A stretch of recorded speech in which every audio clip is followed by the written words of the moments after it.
Video review of the upgraded version of the Tianqiu XS809W, the foldable RC quadcopter ready to fly in black.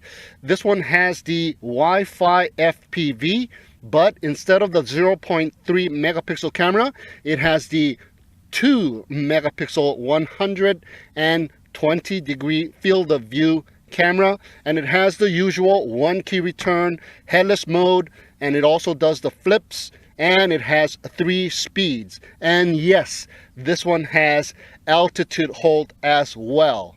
And here is the box of the previous version.